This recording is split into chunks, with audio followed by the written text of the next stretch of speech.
我最近特別饞那种可以冷吃的紅油千层肚，但是外面賣的据說好多都是拿科技泡发的，吃着也不太放心，所以我去買了400斤刚从屠宰场拿出来的鲜毛肚啊，我寻看看这玩意儿在家能不能做。不過有些事儿真是不干不知道，我从來沒想過收拾毛肚居然是一個這麼麻煩的過程。首先也是最致命的，就是這個爹的味兒實在是太鮮亮了。儘管我們做了很多的防護措施，但這爹一拿出來我們就破防了。而且要命的是近距離接觸時間太長，吸入的大便分子過多，就直到第二天晚上我出去買飯的时候，我感覺我跟人說話嘴裡還往外飄着大便味兒呢，我真是服了我。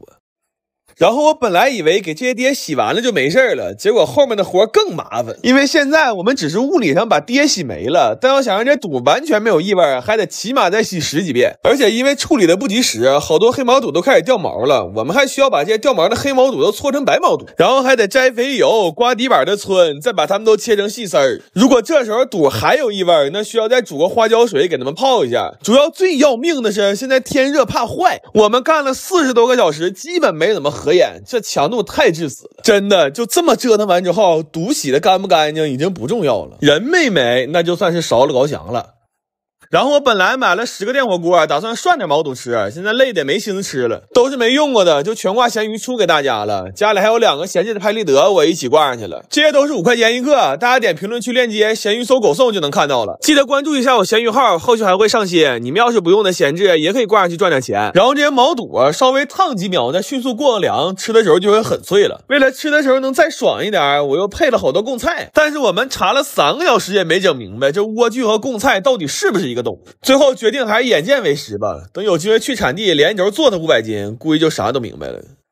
後來調味的時候，我們先是試了好多種配方，然後又在最好吃的那個配方裡根據肚的多少確定了每種調料的黃金配比。也是因為太累了，不想給調料分裝了，就都打到一個料包裡了。現在每一罐裡都是一個料包配上一個肚包，回家只需要給它倆拌匀，就能得到一份麻辣脆爽的紅油千層肚。但是因為切的不均匀，這賣相有點一般，不過好吃是真好吃，主要芝麻和貢菜放的多，吃着又脆又香，真的特別爽。而且我還放了點麻油，它現在是越吃越麻，越吃越想吃。但我發現這玩意兒吃多了也不行，我有一天晚上吃上頭了，連吃了4罐，結果直到第3天，我那倆耳朵震的還嗡嗡的，啥也聽不着呢。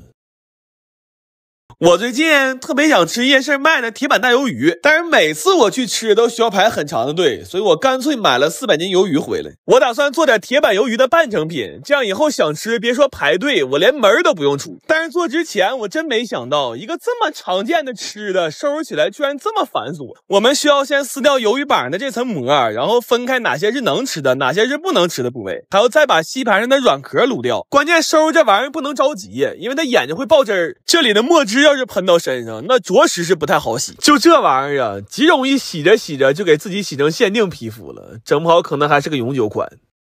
然後把它們逐項分解好，就可以準備穿串了。這魷魚串是我長這麼大穿過的最難穿的肉串，因為它這身板特別吃勁兒，我們需要用很大的力氣才能穿透它，而且要稍微不注意就會像我似的，左手扶签子那幾根手指頭扎得跟篩子一樣。然後以我多年的消費經驗來看，這鐵板魷魚最重要的就是小料和醬料了，所以我們先含淚切了60個洋蔥，又花高價買了個專業的商用版配方。我算是發現了，就我們現在做飯這個架勢，別說配方了，連調料都得是商用的。就現在家裡做飯用的最小的一瓶蠔油啊，那都是5斤裝的。等幹完這些活兒，我們也終於能消停吃點東西了。這一桌子都是我在抖音商城618好物節上買的，最近他們各種新奇好物，折扣力度大到離譜，好多大牌價格直接攔腰斬。點評論區或者左滑進商城，全場滿150減25，滿減再疊券，還能滿300再減80，真的特別划算，你們快去看看吧。然後為了能100%還原夜市的味道，我還買了個夜市同款的大鐵板。我們甚至還專門去學了一下烤魷魚的手法。現在無論是設備還是手法，距離我們能真正出去擺個攤啊，就差一輛能說跑就跑的電動3輪車了。這些魷魚我們烤的時候，先是借了洋蔥香菜的底味，又放了好多乾料，重點是刷了特別足的醬。現在每一串魷魚都裹滿了醬料，真的巨好吃。而且因為沒用減發魷魚，烤完之後還會吃到特別大的鮮味。這麼做下來，這魷魚板的成本是19.5塊一串。然後打包的時候，我們是分開打的包，這脖子和嘴就可以留作開袋即食的小零食了。這種整個的魷魚板回家只需要用空氣炸鍋熱3分鐘，就再也不用去夜市排隊了。最後我們留了幾串鬚子單獨放鐵板上炒了，然後還煎了幾個流心蛋。這在一個10幾度的夏夜，能吹着涼風吃上這麼一碗剛出鍋的鐵板魷魚蓋飯，我的天！我當時就一個感覺，我感覺我這輩子值了。我爸今天過生日，我回来給這個老爺子做點飯，沒捨得買帝王蟹，買了個龍蝦。龍蝦其實也是頭一次吃，這給我和我媽愁的呀。哎呀不对，哎，這不錯，還得是我媽，但這其實就是生活的錘煉。我爸不他媽比龍蝦難收拾多了。螃的海鮮我也整了點，但是給鮑魚切成王八屬實是計劃之外。做飯還是得跟我媽搭班子，不像我弟，算了，他们挺高興的，不提他了。龙蝦我決定避風塘炒了，要蒜蓉蒸，我爸非得說簡單，他一個菜不做，可能比別的。就這都得給他收拾乾淨了，他洗面看着一點黑的就都給你撇了。這些海鮮一樣刀吧一口，龍蝦為主，給爺們來個龍蝦生日海鮮麵。這頓飯花我不少錢，但好在我幹個兼職，播音配音我都是在網上學的，晚上抽幾個小時給有聲書配音就能掙着錢。鏈接我掛這兒了，你要也想兼職掙錢，點一下就行。我這普通話都掙錢了，你尋思吧。最後我又做了幾個紅色的菜，我媽又炒了2個沒人吃的素菜，蛋糕擺當件，趕緊開席吧。來吧，吃香香了，炒肚、燒茄、油大、蛏蛋。蒸多、生蛋、碧龍、蒜爆、辣蚬、炸黃、龍面、干蘑，媽累死我了。最後我說爺們，我敬你一杯吧。我爸給我整出個沒捏式疤了。哎，我去，老頭還上網，我等會兒得翻翻他的喜歡列表。我爸今天心血來潮要跟我媽过節，他說昨天晚上學了一宿那個愛心餅乾，我看他這個動作估計是眼睛學了一宿，腦子和手應該是8點多就睡了。我媽回來我看着這個，過了15我可能就是單親家庭了，但這種菜系我也不行，我就給我同學整來了，他給做個愛心棒蛋糕，我爸說色香味都不錯，就是給我們2口子心眼捏的有點小。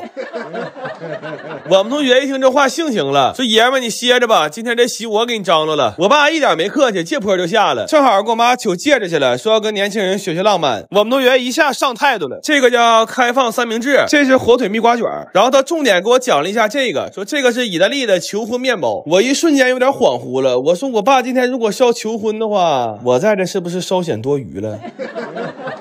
完，我爸說我媽最願意吃菠蘿咕老肉，他要親自下廚整一個。哎呦我的媽，3個人幫做出來的。后來我尋思這2口子跟我關係都不錯，這事我也得上啊。做了個烤肘子，還來了一鍋鐵鍋燉，有事必須得先給鍋支上，因為我是浪漫的東北人。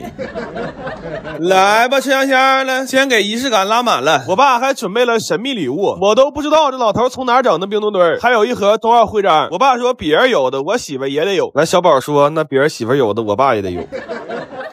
老婆子，今天是情人節，這幫小年輕的這個浪漫那個浪漫的，我覺得最浪漫的就是咱倆一起一輩子。這是我拿身份證定制的第2鑽戒，一生只能買1枚，不管過去幾十年還是未來幾十年，我就愛你一個。這輩子我們一起慢慢變老吧。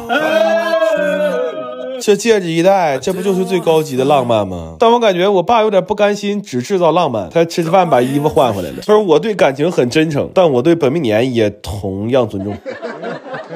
我前2天看了個紀錄片，說隨着時代的發展，現在潮汕都很少有人做手打牛肉丸了。我看完之後就很感慨，所以我也買了2錘子，打算家試試。主要我看紀錄片裡的師傅砸的都挺輕鬆的，但幹上之後發現並不簡單。這2錘子加起來6斤重，聽起來好像沒那麼沉，但掄起來絕對堅持不了5分鐘。我有一台砸了3分半，手就不能回彎了，然後還開始不自覺的抽抽。問題這肉越砸越碎，根本砸不成肉泥的狀態。我們分別在4個地方買的肉，砸了10個小時，但做出來的丸子都是這種一摸就碎的。後來我查了一下，這就是因為牛走得太早了，牛肉一旦宰殺超過6小時，它自己就會出水，這我就很尷尬了。難不成我還得拎着棒子上草原上追着牛跑嗎？而且即便我去了，那畫面應該也是牛追着我拎2棒子跑啊。後來我決定先改造一下設備，找了個家具廠買了根木頭，把它改造成最適合我們發力的高度。然後我打探到了在100多公里之外的村子有一家專門賣現殺的牛肉的，我們連夜就幹過去。真的，我從來都沒見過這麼新鮮的牛肉，它在剛分割下來的時候甚至還會跳動。拿到這樣的牛肉，我們1秒都沒耽擱，火速就回家開砸了。這個肉砸起來就非常順利了，半個小時就能砸成肉泥，而且一點也不崩，還特別粘手。就這麼一比啊，我們昨天砸那12個小時純他媽冤种。這回終於要見亮了，我也抽空發一波福利，這不粉絲300多萬了嗎？趁拼多多國慶大促，給大家準備了一批蘋果13做粉絲福利，官方價7000多的手機，全都按清仓價秒殺，而且都是全新带發票的。手機我都打包好放評論區了，置頂鏈接還在，就說明還有庫存可以搶，你們趕緊去試試。然後這回買了30斤牛肉，我們5個小時就炸完了。用這次牛肉做出来的丸子真的非常的弹，掰开一個感受一下這種筋道，這才是真正的手打牛肉丸，而且它真的可以當乒乓球打。然後還掉了锅骨湯，但熬了4個小時都沒變色。後來我到底還是選擇了科技改變生活。